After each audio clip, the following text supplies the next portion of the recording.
Alors bonjour, je me présente, je suis Flavien Weiss du lycée Anzelay. Je suis en terminale commerce. Bonjour, donc je suis Monsieur Frison-Franck, je suis enseignant en commerce au lycée Anzelay aussi. Bonjour, je suis Isabelle Husson, IEN de la filière vente. Bonjour à tous, Bernard Ségard, proviseur au lycée polyvalent Jean Anzelay de Pont-à-Mousson. Bonjour, Madame Dumont, je suis la maman de Charlotte. Alors bonjour, moi c'est Charlotte Bernoville et je suis donc au lycée Jean Anzelay et je suis en bac pro commerce. Alors on a fait exprès de prendre un lycée. Alors dites-vous que cette année, là aujourd'hui c'est pas vous, mais dites-vous que peut-être le prochain c'est vous. On a fait exprès parce qu'on voudrait justement témoigner et essayer d'analyser les points de vue de chacun sur une expérience à un endroit, pour croiser les regards et voir comment chacun vit cette expérience de là où il est dans la vie de ce projet. C'est un petit peu comme ça qu'on a construit la table ronde. Donc, Madame Husson. Madame Husson, vous êtes arrivée sur la filière en début d'année en tant qu'inspectrice, et puis vous avez découvert cette tentacule qui est le projet Numavenir. Et je pense que certains enseignants qui arrivent ici, qui ne sont pas forcément de la filière, découvrent aussi ce drôle d'ovni. Est-ce que vous pourriez nous témoigner de ce projet, de votre impression de ce projet, et puis particulièrement sur l'évaluation? Oui, alors c'était surtout au moment du séminaire Vitel, séminaire Ambition, auquel vous étiez conviés, je reconnais quelques personnes. Et donc j'ai rencontré Franck Frison à ce moment-là. On a donc développé Numavenir et puis plus particulièrement l'évaluation bienveillante. Franck m'a expliqué un petit peu ce qui s'était fait l'année dernière. On a poursuivi les échanges là, on a essayé de faire un bilan et puis de voir comment on pouvait réimpulser les choses pour cette année. Donc je l'ai revu au lycée Anzelay et puis il m'a présenté donc plus particulièrement les différentes formes d'évaluation. C'était une question qui m'avait vraiment, au cours de ma carrière d'enseignante, questionnée. Et puis, j'ai vu quelques évaluations qu'il avait faites avec ses élèves. Il m'a donné son dossier CAFA, donc son certificat d'aptitude aux fonctions de formateur académique. C'était son dossier support. Et ça a été vraiment une source de richesse parce que j'ai pu découvrir toutes les formes d'évaluation qu'il avait recensées, les auteurs qu'il avait lus, comment c'était fait dans d'autres pays. Il y a vraiment plusieurs formes et c'est super intéressant parce qu'après on peut effectivement puiser et puis se faire soi-même une idée. Je suis aussi allée au lycée Schwartz. Il était intervenu pour présenter les deux formes d'évaluation plus particulièrement. Et puis ensuite c'était au cours des réunions à groupe de travail ITOP où j'ai découvert cette application incroyable. Un projet novateur, super ambitieux, interdisciplinaire, vraiment intéressant, qui est en cours de développement. Donc forcément, il y a des freins, il y a parfois des blocages, et puis ça se débloque d'un coup, ça avance, et on est en phase de tests et de discussions. Et puis au cours de mes visites de rentrée également, j'ai rencontré les chefs d'établissement qui m'ont dit un petit peu ce qui était déjà fait ou ce qui n'était pas fait. Ce qui était fait ou ce qui n'était pas fait. Et on a pu ensemble donc tirer un bilan et voir comment on pouvait développer ça avec les équipes pour l'avenir. Ouais, on en vient.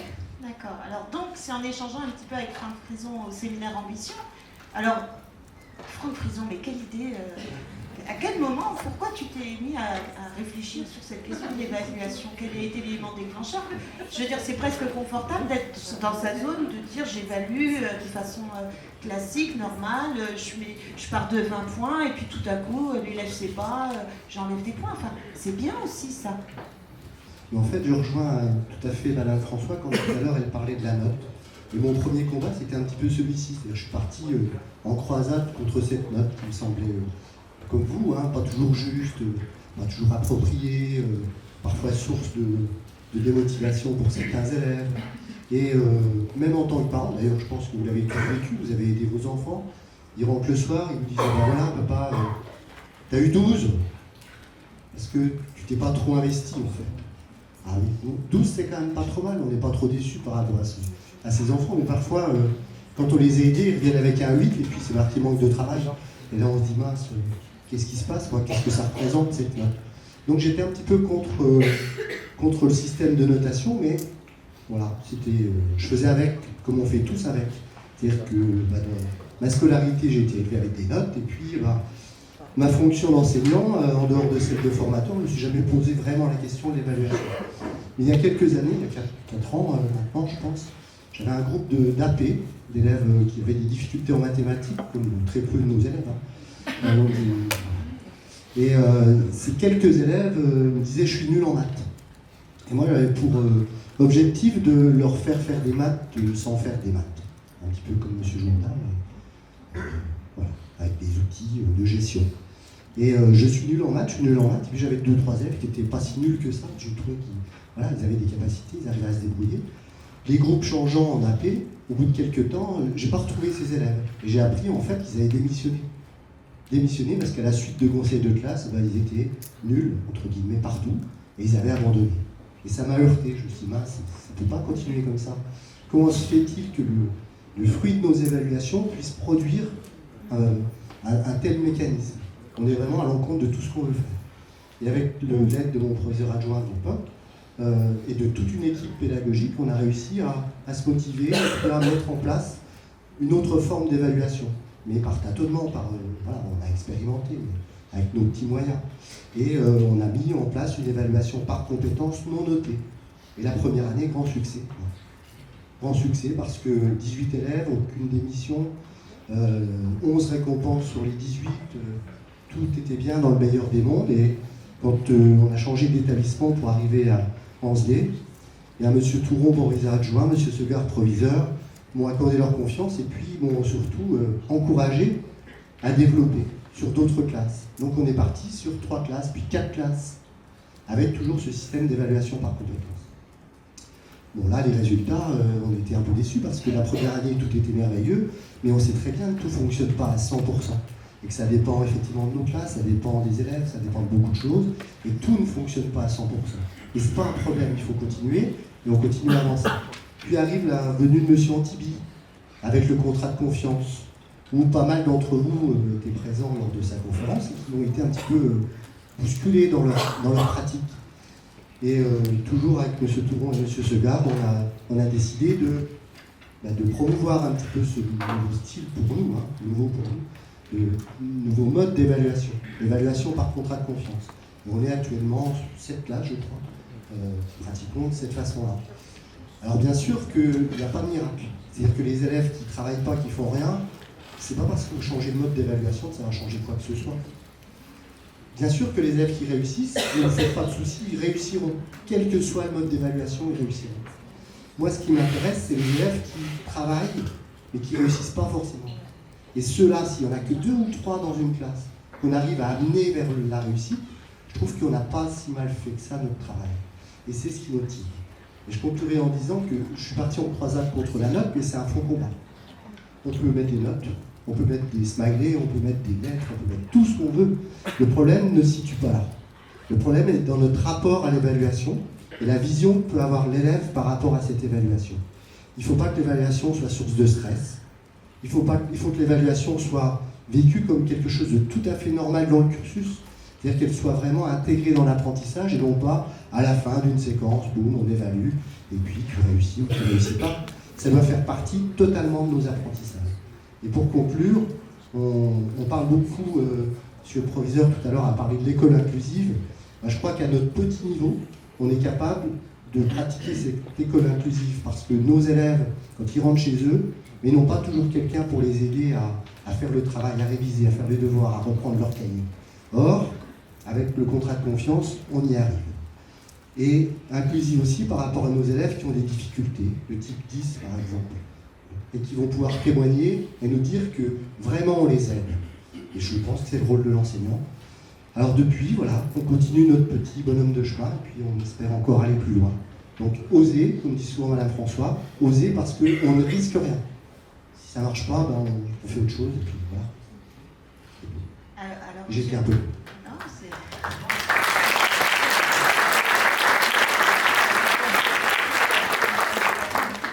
Alors, on a la chance, en prison, d'avoir un élève qui a connu tout cela.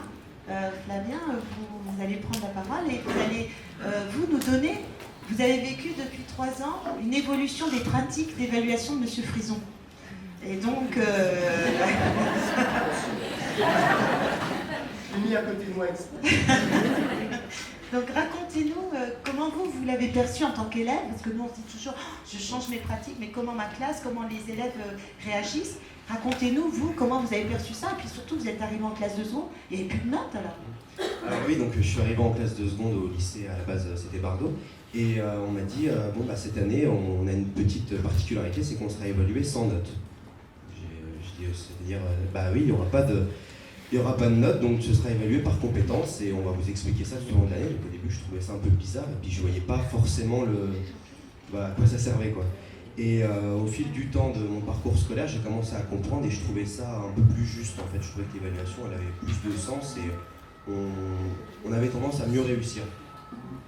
Et le fait qu'on est encadré par nos professeurs, c'est-à-dire qu'après chaque contrôle, on va en réunion avec eux et ils nous disent bon bah voilà, vous avez réussi, mais vous n'avez pas eu expert. Vous avez eu par exemple acquis, mais vous n'avez pas eu expert. Comment vous aurez pu avoir expert? Et par exemple vous n'avez pas réussi, bah, pourquoi vous n'avez pas réussi? Et du coup ça nous aide à progresser et on essaie de faire notre mieux. Et depuis cette année on est évalué par contrat de confiance. Donc le contrat de confiance c'est après chaque leçon on va avoir 20 questions. Et on va essayer d'y répondre par nous-mêmes. Et le jour de l'évaluation, on va nous poser 5 questions qui seront exactement les mêmes pour pas qu'on soit perturbé, mais du coup ça nous force à relire nos cours et donc je trouve qu'on progresse plus et on est tenté de plus chercher l'information et de forcément relire ses cours et du coup de les prendre. Voilà.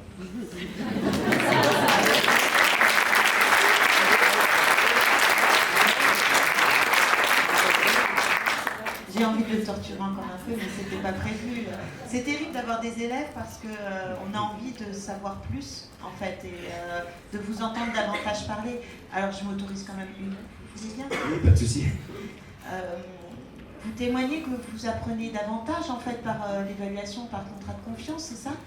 Est-ce que vous n'avez pas eu l'impression au départ, quand M. Frison vous a dit je vais vous donner une liste de questions et puis ça va tomber dessus, est-ce que vous n'êtes pas dit mais tiens c'est bizarre en fait, c'est presque triché ou quelque chose comme ça? Vous n'êtes pas dit ça? Je me suis pas dit forcément ça parce que comme il y avait beaucoup de questions, même si on les fait par nous-mêmes les questions et on va les apprendre 35 questions, c'est quand même relativement difficile.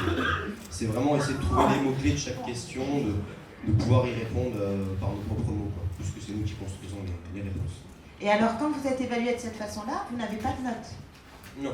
C'est toujours le même système, évaluation par compétence. D'accord. Et vous êtes en classe de terminale? Oui. Et ça va? Oui, ça va. Et vous auriez envie qu'on vous remette les notes? Non, pas forcément. Ça joue pas? Non, après, je pense que j'essaie de réussir toujours autant. D'accord, je vous remercie. Ah bah oui. Je voulais juste préciser qu'effectivement, pour Flavien, c'est une classe où ils sont en compétences, mais aussi en contrat de confiance. Ce qui n'est pas antinomique. Alors qu'au début, on pourrait penser que sinon, ça ne va pas aller, mais en fait, il n'y a aucune contradiction. Et d'autres classes sont contrat de confiance avec notes. Et ça ne pose pas de soucis. Alors, je profite, Flavien, la dernière question, vous êtes en terminale, vous avez passé le bac. Est-ce que ça vous pose un problème de retrouver les notes en fait par le biais d'une évaluation finale qui est le baccalauréat? Non, je pense pas. Je pense que si on révise ou quoi que ce soit, ça devrait aller. Et une note, ça ne doit pas forcément déranger. D'accord, donc vous avez compris quel était le rôle d'une évaluation en fait. Oui. C'est pas la note, c'est j'apprends pour réussir. Oui, voilà. Parce que quand on a, ça j'ai oublié de dire, voilà, quand on arrive en évaluation, avant quand on était évalué par note, on se disait je vais essayer d'avoir 10 pour voilà. Et quand on arrive en évaluation par compétence, on va viser l'expert, on va se dire je vais essayer d'avoir cette évaluation expert et non plus 10, donc en fait on vise plus haut, donc on essaye de réussir plus. Voilà. D'accord, merci beaucoup. Monsieur Segard, quelle idée vous avez eue d'accepter toutes ces choses bizarres dans votre établissement? Vous pourriez nous expliquer comment on accueille ces expérimentations? Vous les avez bien accueillies? Pour parler avec un verbe que vous aimez bien, il fallait oser. Et c'est effectivement quelque chose que j'ai à l'esprit depuis un certain temps. J'ai croisé aujourd'hui un des DFPT que j'ai eu comme professeur, ça fait 15 ans que je suis personnel de direction. Et je pense qu'on, dans les missions qui nous sont dévolues, à tout niveau, hein, du proviseur jusqu'au professeur, il faut oser, il faut s'autoriser des choses qu'on pensait pas faciles ou même interdites, puisqu'au bout du bout, ce qui est mesuré, c'est le résultat. C'est qu'est-ce qu'il en sort. Est-ce que la tentative a apporté quelque chose ou pas? Et donc, quand en 2016, nous avons fusionné avec le lycée Hélène Bardot, je dirais on était les heureux héritiers, je crois qu'on peut le dire à cette heure-ci, puisque ça fait un peu plus d'1 an que les sections tertiaires ont intégré le lycée Anzelet. Et c'est vrai qu'ils sont arrivés avec cette dynamique-là. Et nous, à l'époque, on avait une réflexion également sur l'évaluation. Donc, je dirais c'est aussi là une bonne rencontre. Puisque, par vocation, un proviseur doit être un facilitant. Je pense que dans ses équipes, il y a un bon nombre de personnes très formées, des fois plus que lui d'ailleurs, et que le minimum des choses, c'est d'écouter, c'est de voir comment mettre en œuvre les leviers pour tout ce qui pourrait faire avancer les choses se fasse. Sur l'évaluation, ça me semblait plus qu'important. Plus qu'important, puisque, je vais faire un peu d'histoire, mais c'est du concret, c'est du vécu. On a eu peut-être du mal à passer du BEP Bac Pro au Bac Pro 3 ans, mais pour l'expérience que j'en avais en LP, je me percevais que les 2 années de BEP étaient très sélectives pour l'accès en Bac Pro. Et bien souvent, on se retrouvait avec des élèves en Bac Pro qui étaient, à mon sens, pas forcément les meilleurs comme on peut l'entendre, même si ça me gêne d'utiliser ce terme meilleur. C'est-à-dire qu'on prenait les chimiquement scolaires, les plus scolaires, et au regard de cette sélection, eh bien, les compétences relationnelles, humaines, le savoir-faire que les autres pouvaient maîtriser également, on ne les prenait peut-être pas au premier regard, on ne les considérait pas. Aujourd'hui, on a la chance d'avoir un cursus en 3 ans, on a la chance d'avoir un recul, et on voit bien qu'au bout du bout, même lors du résultat des examens, on est parfois surpris de certains résultats, et je dirais heureusement surpris. Donc l'évaluation, c'est bien ce qui mène à cela. Il faut la travailler, il faut cultiver la confiance en elle. Comment est-ce que vous avez fait au niveau de votre établissement? Parce que les collègues là se questionnent en se disant tiens, ça a l'air intéressant, mais comment est-ce que vous emmenez tous les collègues d'une classe, quelques collègues? Comment est-ce qu'on essaime ce type de projet ou ce type de re-questionnement des pratiques des collègues enseignants? Alors, je dirais c'est en cours. Comme vous l'avez très bien dit à plusieurs reprises, on ne fait jamais du 100%. Moi, je suis plutôt sur le 80-20, Pareto, pour ceux qui le connaissent. Et donc, on essaye d'essaimer. En 2016, j'ai des témoins ici dans la salle, lors des conseils d'enseignement au mois de juin, on avait mis comme sujet l'évaluation. Et c'était effectivement l'année de la fusion, donc l'arrivée de cette démarche Imavenir à l'époque. Et donc l'objectif, c'était de bien faire témoigner, et cette fois-là, discipline par discipline, conseil d'enseignement, c'est pas le conseil pédagogique, c'est bien discipline par discipline, ce que chaque professeur pouvait mettre en œuvre, justement, sous le sceau de la bienveillance, comment il pratiquait l'évaluation et comment il essayait de mobiliser les élèves pour avoir un minimum de décrocheurs, un minimum d'élèves qui n'adhèrent pas à la démarche. Et la question que je me pose, c'est les conseils de classe là viennent tous de passer. Est-ce qu'il y a eu pour les classes où il y a une modification des pratiques d'évaluation, une modification également des comités quelque part, hein? C'est une organisation, conseil de classe, où il y a les enseignants, les parents, les délégués d'élèves. Est-ce qu'il y a une modification aussi sur ce type d'instance?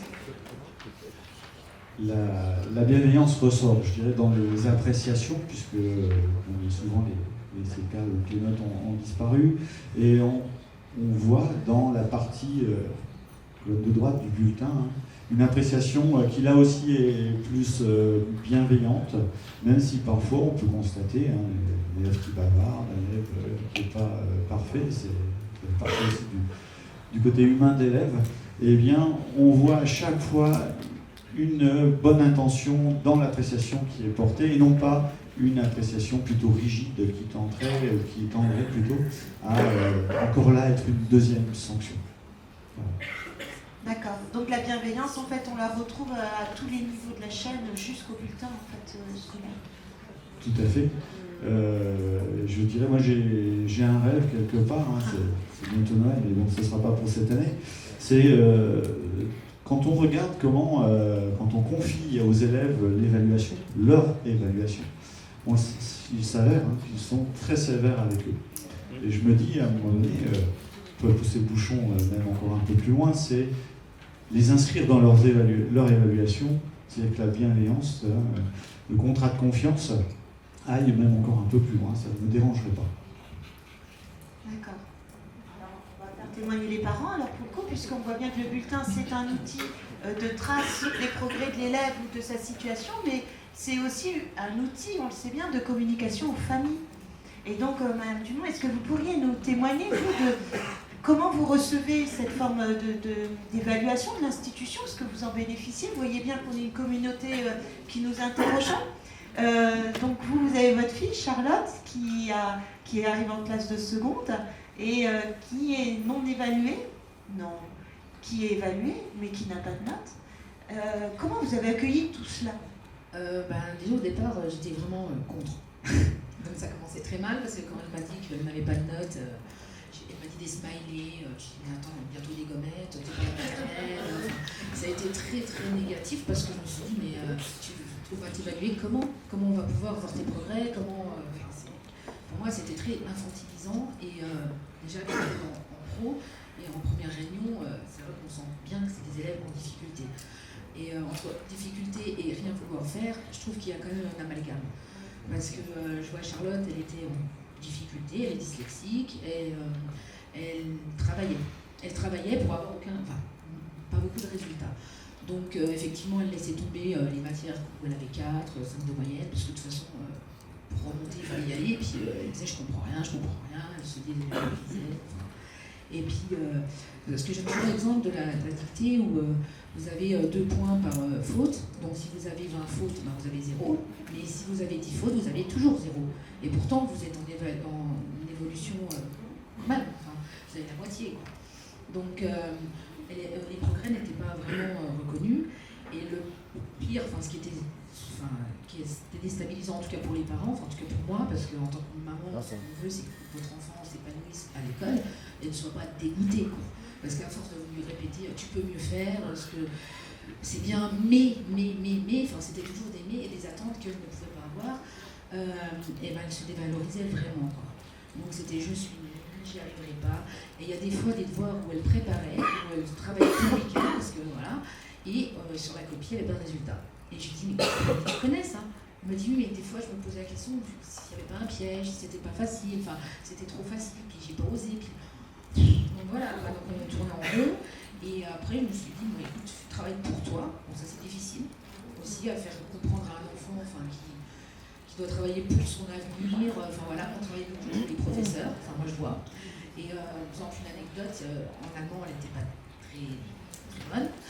Et en réunion, quand j'ai discuté avec la prof d'allemand, c'était Charlotte, j'ai vu pendant un quart d'heure, mais voilà, Charlotte, elle fait pas bien, elle fait pas ci, elle fait pas ça. J'ai pourtant essayé de travailler, j'ai essayé de la remonter un peu, parce que franchement, je voyais bien que ça la minait.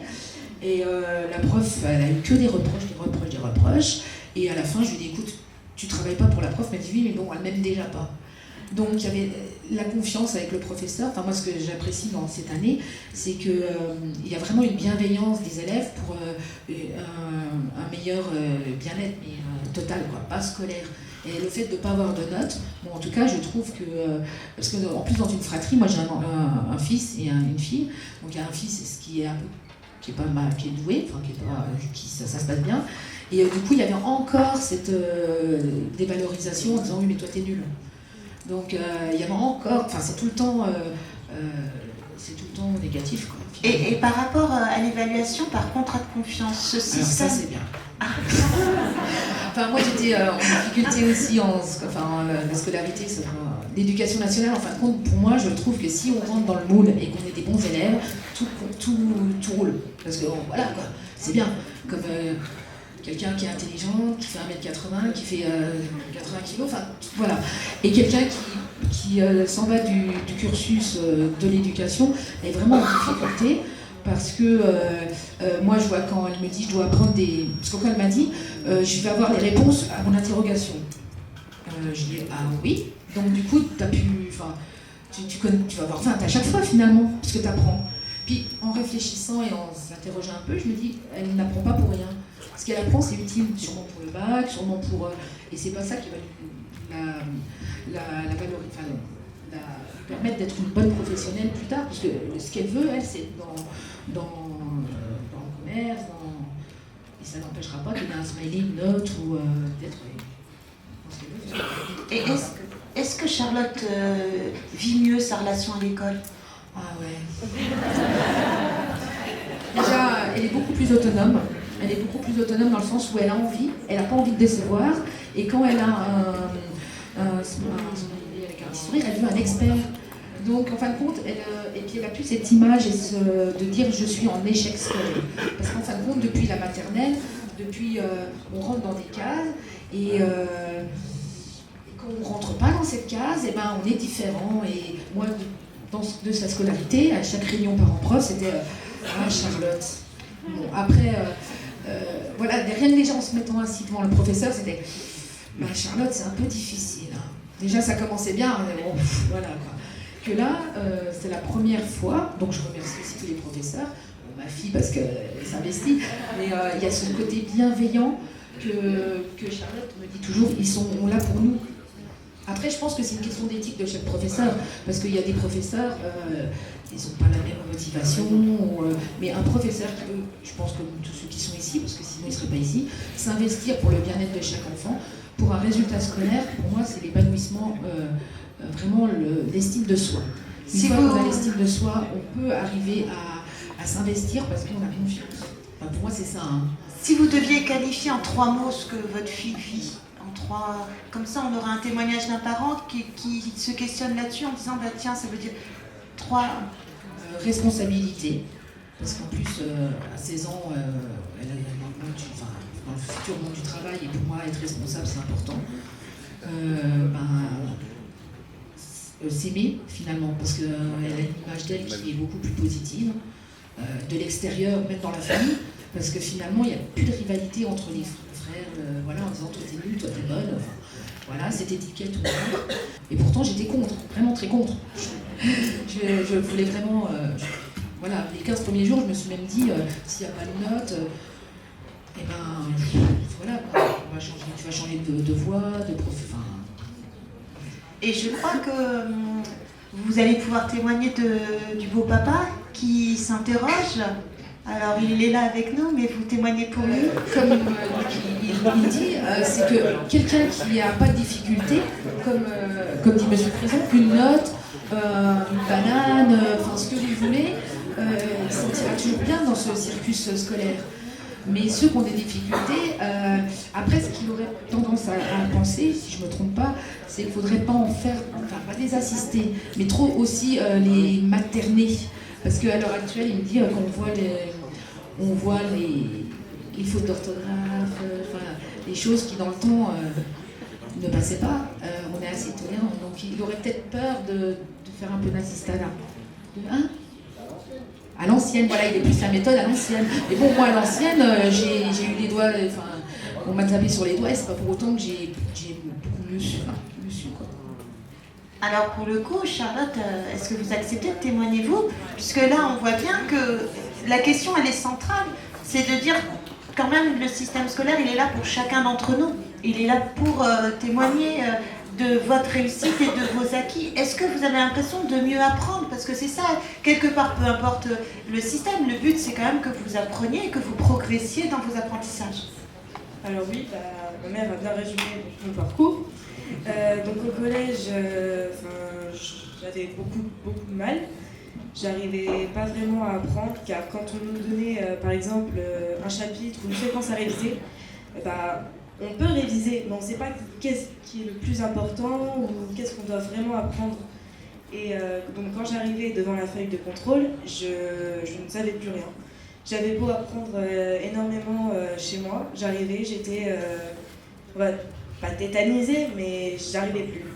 Et quand donc, je suis arrivée au lycée, on m'a donc présenté les notes par compétences et le contrat de confiance. Donc déjà, je ne vais pas dire que j'étais pour au début, parce que j'avais peur que justement, moi je m'attendais à un lycée, on est en professionnel, je pensais que c'était plus professionnel, et quand j'ai vu que c'était des couleurs, je me suis dit c'est peut-être un peu enfantin. Et au final, petit à petit, j'ai vu que c'est plus juste. On nous note vraiment plus juste, alors que des notes, comme vous avez dit, Monsieur Frison, que les notes, on peut avoir 12, mais on ne sait pas qu'est-ce qu'on a réussi en ayant eu 12. Alors qu'avec un acquis, on sait exactement, ou un expert, on sait exactement avec les compétences qu'on a réussi à avoir. Et donc, je peux parler donc, du contrat de confiance maintenant. Quand j'étais au collège, on ne savait pas réellement qu'est-ce qu'il fallait apprendre, alors que là, on a une fiche, on a les questions, on a ce qu'on doit apprendre, ce qui est le plus important à retenir. Et je sais que tout ça, ça peut rester dans ma mémoire à long terme, parce que je sais que c'est ça le plus important à apprendre, et qu'au collège, donc, il n'y avait pas tout ça, et que je trouve que c'est... Merci beaucoup d'accepter ce témoignage.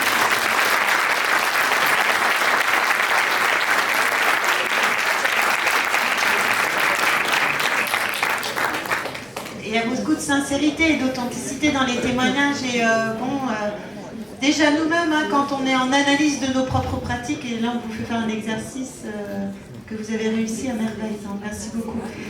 Monsieur Frison, quel est le travail académique maintenant de tout ça? Je suppose qu'il n'y a pas qu'au lycée Ancelet qu'on réfléchit. Excusez-moi, monsieur Segard. Madame François, je vais vous répondre. Déjà, je tiens à féliciter les deux jeunes élèves qui sont présents avec nous et puis remercier la maman parce que ça paraît très préparé. En fait, moi, je suis assez subjugué par vos paroles parce que comme Madame François l'a dit tout à l'heure, c'est plus intéressant de vous écouter, vous, que nous. Alors je vais essayer d'être cette fois-ci très bref. Sur la suite, en fait, de cette expérimentation, dont je vous ai parlé tout à l'heure, elle aurait pu s'arrêter comme ça, du jour au lendemain. Ça se trouve, j'aurais fait ça il y a 10 ans, ça se trouve, ça se serait éteint. Parce que très souvent, on constate que des expérimentations, il y en a dans plein de lycées. Vous avez tous des choses nouvelles, vous mettez en œuvre, mais ça vit à travers une ou deux personnes ou une équipe. Et lorsque ces une ou deux personnes s'en vont, ou l'équipe est éclatée pour diverses raisons, l'expérimentation, elle s'arrête de soi. Donc il faut, pour que ça puisse continuer et que ça soit pérenne, il faut absolument qu'il y ait un triptyque qui soit celui de l'inspection, c'est-à-dire avec un corps d'inspection qui nous soutienne, avec une équipe de direction qui nous soutienne, qui nous motive et qui nous donne les moyens, puis une équipe de profs. Et à ce moment-là, effectivement, on essaime et puis on arrive à aller un peu plus loin.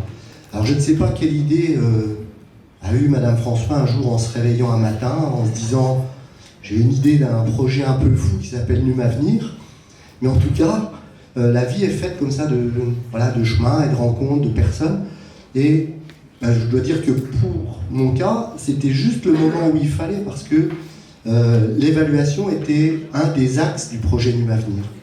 Donc Madame François m'a demandé d'intégrer un groupe de travail composé de personnel de direction, de chefs de travaux, de profs de matière professionnelle, matière générale, où on a réfléchi en fait sur l'évaluation, qu'est-ce que c'était, les modalités, les compétences, comment est-ce qu'on pouvait améliorer. Voilà, on a travaillé un petit peu comme ça, pour aboutir en fait à deux axes différents. Un axe qui est plus de terrain, et puis un axe qui est un peu plus porté sur l'outil. Alors pourquoi ça s'est scindé comme ça en deux, mais sans être vraiment séparé l'un de l'autre, en tout cas c'est deux chemins distincts. Sur le terrain, ça a été de réunir lors d'un séminaire des équipes d'enseignants qui pratiquaient une évaluation différente. Je dis bien différente et pas seulement compétences, ou pas seulement contrat de confiance, mais aussi l'auto-évaluation, l'évaluation par les pairs, etc. C'est-à-dire tous les types d'évaluations qu'on peut mettre en commun et à profit. Hein, il ne s'agit pas d'avoir un outil et de n'utiliser que celui-là, mais d'utiliser l'outil adapté en fonction des publics qu'on va avoir. Donc, on a échangé, on a expérimenté, on a fait part de nos expériences, et on a un petit peu progressé dans cette voie-là, pour aboutir en fait à un deuxième séminaire un peu plus conséquent, avec la venue de Monsieur Antibi. Hein, puisque pour ceux qui ont assisté au premier séminaire, vous savez, un jour j'ai osé, sous impulsion différente, j'ai osé appeler Monsieur Antibi, moi un tout petit prof de commerce de la Lorraine, pour lui faire part de notre projet. Et puis on a eu la surprise de l'accueillir et puis qu'il nous fasse part de tous ses travaux, et c'est extraordinaire. Et là, effectivement, il y a un certain nombre d'enseignants qui ont participé au séminaire de Monsieur Antibi, et je pense que... Annabella, tu veux témoigner? Des témoignages. Ouais. Tiens, rapidement. Que disait Donc effectivement, moi j'ai assisté au séminaire, comme beaucoup d'entre vous, au mois de mai l'an dernier. Et ça m'a un petit peu interpellée parce qu'au départ j'avais l'impression que je faisais des évaluations, qu'elles étaient bien les évaluations. Je me suis toujours interrogée sur mes fonctions, mes pratiques. Donc, et j'avais participé au premier axe de Numamir. Et quand M. Antibi nous a parlé de la constante macabre, c'est quelque chose que je ne connaissais pas, j'en avais vaguement entendu parler, mais je ne connaissais absolument pas. Et finalement, je me suis reconnue effectivement dans ma classe, dans toutes mes classes. J'avais toujours 3 groupes, un pas bon, un moyen et un bon. Et je me suis dit, effectivement, il doit avoir raison. Et en plus, il était passionnant parce que son discours était plein d'anecdotes vécues. Et donc, je me suis dit, en repartant, il faut que j'essaye. À la rentrée, je vais avoir des secondes, donc c'est le moment. On va essayer. J'ai proposé à mon chef d'établissement de mettre en place cette évaluation par contrat de confiance. Il était d'accord. Il m'a dit d'accord, mais toute l'équipe s'y met. Donc on s'y est mis tous. Et pour l'instant, ça marche. J'espère que ça va continuer. Effectivement, comme disait Franck, c'est pas miraculeux. Les élèves qui veulent vraiment pas, ils avanceront pas, ils évolueront pas. Mais ceux qui ont des difficultés réussissent et on les met en confiance. Ils ont plus d'estime d'eux-mêmes puisqu'ils réussissent. Et il y a une élève qui m'a dit la dernière fois, vous savez, j'ai jamais eu des notes comme ça, une moyenne pareille en fin de trimestre, j'ai jamais vu ça. Donc les retours sont positifs de la part des élèves et de la part des collègues parce que pour eux aussi, ils voient la différence. Les élèves qui ont beaucoup de mal sont enfin reconnus à leur juste valeur en fait. Leur travail est reconnu. Voilà. Merci Annabella.